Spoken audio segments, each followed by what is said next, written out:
All right, Hannah. Well, now seems as good a time as any to start this experimental Curbsiders game. And I'm going to let you introduce it. So this is Matt Watto. This is the Curbsiders. This is our first ever, you could call this the pilot episode of our brand new game show featuring the wonderful Hannah Abrams, soon to be Dr. Hannah Abrams. And Hannah, can you tell people a little bit about the show? Future Dr. Abrams, can you tell people a little bit about the show? And then we'll start to introduce our guests. Yeah, so we are the internal medicine podcast turned game show. So today what we're going to be doing is playing the Kashlak Catch-Up Game, spaced repetition with the usual side of self-deprecation, in which we are going to be revisiting pearls from previous episodes in a mildly competitive game show format for the enjoyment of both our audience and our own desire to self-flagellate. I will show my thanks to the Mayo Clinic Chiefs for bringing us there by destroying them in this friendly game of Curbsiders trivia. Very friendly, very friendly.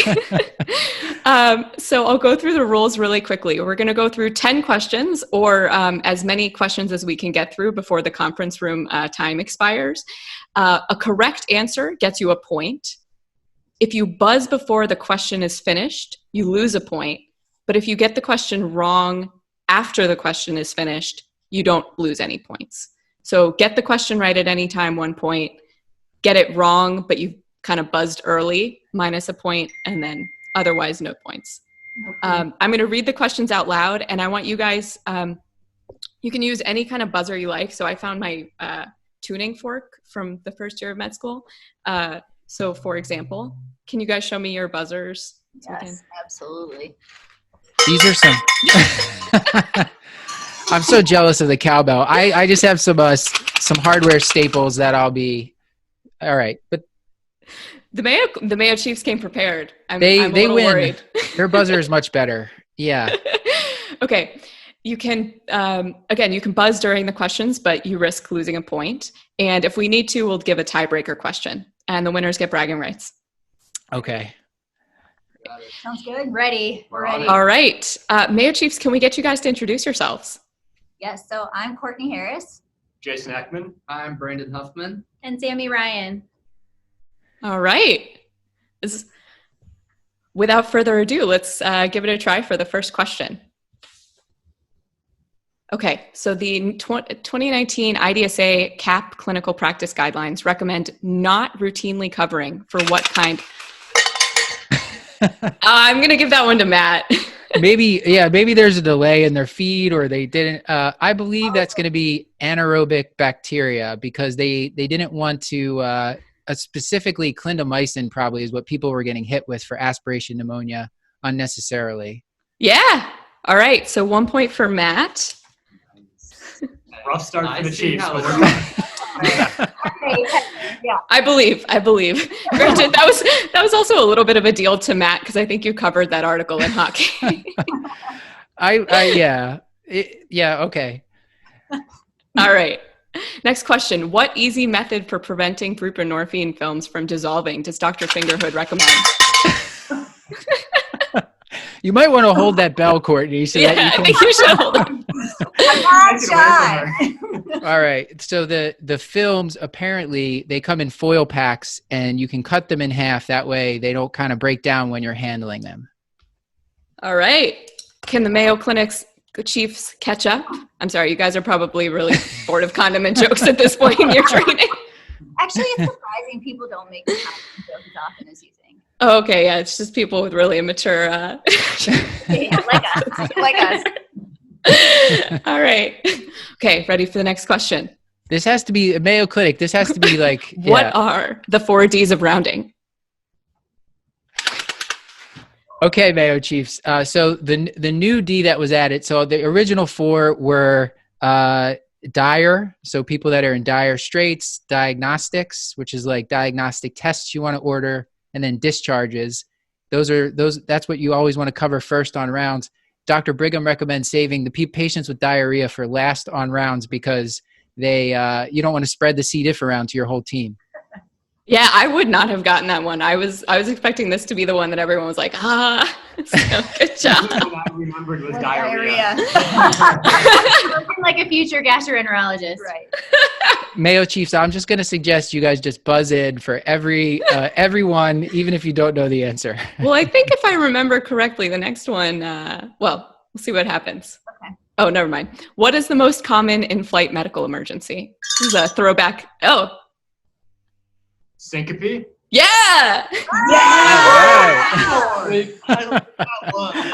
Well done. Yeah, throwback to episode 19. But we did reboot it. Yeah. All right.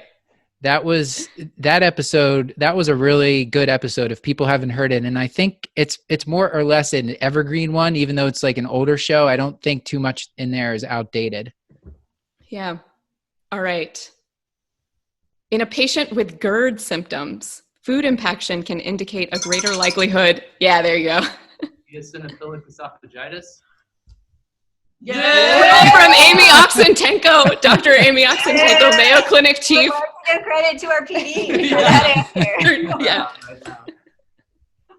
I actually did not know that one. That's good. So this is good, Hannah. Apparently that fact passed through and I did not remember it. Now I will. Yeah, I learned from reviewing this for this. All right. To diagnose PCOS, patients need any two. Okay, evidence of hyperandrogenism, seeing cysts on the ultrasound, and then wait, I know the other one. It's irregular or anovulation. No, wait. Sure. Yeah. Go for it. Yeah. Yeah, oligomenorrhea. That was like high risk, high reward too. No one has buzzed in early and gotten it wrong yet. Has anyone gotten any questions wrong yet? No, we're really good. The Chiefs. All right. So it is now tied 3-3. Come on, Matt. All right, I got to get back in this. These Mayo Chiefs, they I know what lost they're my doing focus here. there. Yeah. Even All right. you let your guard down. All right. How do you use an eye drop bottle? Please demonstrate. All right. So you have to tip it over, and then you have to tap on the bottom of the eyedropper bottle, so that like one drop at a time comes out. Yeah, this is from the episode with Dr. Glockenflecken from Twitter, actually. And beautiful Pearl. I don't think he gets that point because he didn't take his glasses off. It's a technicality. I'm legally blind without them. So I think Hannah, come on, Hannah. Oh, wow. This is a lot of power for someone who's about to be an intern. I think it counts. All right. Thank you, future Dr. Abrams. We'll allow it. This one. All right. What risk stratification tool should you use for lung nodules that are found? Oh. That was really close. Who is it? I think with the delay, it's probably the Chiefs. All right. Fair enough, All right, Hannah. I see how it is. I'm just going to say the Fleischer criteria. Oh, okay. It's actually lung rads because the Fleischer are for incidental nodules. Lung rads is for when you're actually screening. It's kind of like the BI-RADS for breast cancer. Yeah. So wait, did you guys buzz before the? We did. We did. Ooh. You're buzzing, I yeah. appreciate y'all's honesty. That was a 2-point swing there, guys. Yeah, big change. Okay, so it is 5-2. All right, Matt, taking the lead here. Next question. What patients with gout need urate lowering therapy? Yeah, name one. How about tophaceous gout? Yeah. I definitely had to review this. I love this episode with the bathtub and the gout and the urate and stuff, but definitely had to review this. So the criteria that they listed are 2+ flares in a year, TOFI, CKD2 or worse, or past urolithiasis. Nice. All right. What kind of foods should patients on isoniazid, rifampin, or 3-HP for tuberculosis to be counseled to avoid? I know it's like meats and cheeses. I'm trying to think of what is it? A protein or something? Is it tyrosine containing? No.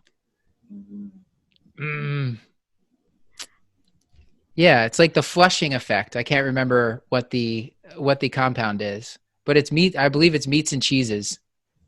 Yeah, I was going to be really liberal with this one. It's because there's a lot of foods that you should counsel. Tyramine. That's what I was thinking. Also fatty foods, alcohol, histamine containing fish, and then the tyramine containing foods.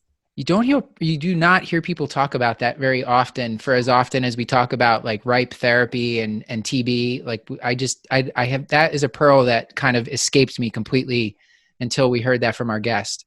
Yeah, I remember the way I remember this now is that you were like, don't eat like hot wings with blue cheese and a beer. You were like, Yeah. like literally all of that. That was the only one I remembered before that. Yeah, me too. Yeah. All right. Do you guys want to do the tiebreaker question just for fun? Yes. Yeah, you can even make it. What's the, can we wager? We should do like a Final Jeopardy type thing. Oh, I love it. Okay, so Matt, you currently have 6 points, and Mayo Chiefs, you currently have 3 points. So All three? Three of them. All of let's them? go. And okay. So I will wager 1 point then. All right. I'm not very good at game shows, so that could have been a horrible mistake. My math might be off. Well, we'll find out. All right. Are you ready? Ready. Oh, shoot. No one saw that, right? Okay. What is the one evidence-based indication for docusate? Oh. Well, I kind of saw it. I think we need to. Bad answer. I was confused about what it meant. I was. So do we both get it then? Here's our food something. I couldn't hear it. Yeah. I think we need to write it down, don't we? Right? Yes, you need to write it down. So I guess we didn't even need to buzz. We're just supposed to write it down. Oh, okay. Yeah. All right. You guys have Pilot paper? episode. Pilot episode. It's the pilot episode. Yeah. All right. I have a feeling we're all going to get this one. It's on my phone because we didn't come prepared with paper. We're too high tech. Nope. Oh, I love it. How about this? I have paper, so I'll hold it up, and then you guys are done with your answer? Oh, you have paper. Writing it down right now. Okay. I think I wrote this in the wrong color pen. That probably means you won't get the point either way. Not constipation. Brandon, I think all our residents would get this thing. Things we do. All right. So it says earwax removal. Earwax removal. Yes. Oh my God. I'm so impressed. I don't know if I would have gotten that, Hannah, if you didn't spoil the answer. I would not. I'm sorry, guys. All right, audience, I appreciate your kindness in our pilot episode. Okay, so final score. Matt 7, Mayo Chiefs 6. Yes. Oh man, you guys all did amazingly well. Yeah. It's as if I've been given all the answers to this show, not this show ahead of time. It's as if I've been studying this show intensely for the past 4 years, Hannah, and I had the answers. 200 episodes, imagine. Yes. Yeah. Well, thank you to the Mayo Chiefs. This, as Hannah's saying, this is our pilot episode. We will hopefully be doing more of these, hopefully be doing some of these live, and we'll try to iterate and make it better each time. And maybe there will be some way to tie in some audience participation as well. So I think this, that would be a fun thing to do, Hannah. Like we bring in an audience member somehow in the chat, and they can ask us a question that serves as like the tiebreaker bonus or something. Oh like yeah. Cool. So write it down. Yeah. there's all sorts of things we can do. All right, Chiefs, thank you so much for your time. Hannah, should we sign off? You want me to? I don't know if we have it written up. I'll just say this has been another episode of the Curbsiders, bringing you a little knowledge food for your brain hole. Mayo Chiefs. I want the Mayo Chiefs to say it. Let's take it one more time. All right. This has been another episode of the Curbsiders, bringing you a little knowledge food for your brain hole. Delicious. I love that. Yum. All right. I don't think there will be show notes for this one, but if you want to sign up for our mailing list, it's the curbsiders.com/knowledge food. And thank you to our producer for this episode, Hannah R. Abrams, who also runs our Twitter. Beth Garbatelli is on Instagram. Chris the Chew Man Chew is on Facebook. Until next time, I've been Dr. Matthew Frank Watto. Mayo Chiefs. Oh, yeah. Hannah, you go last. I've been Dr. Jason David Eckmann. And Brandon Huffman. And Sami Ryan. And I'm Hannah R. Abrams. Thank you so much for joining us. All right. I'm going to stop the recording.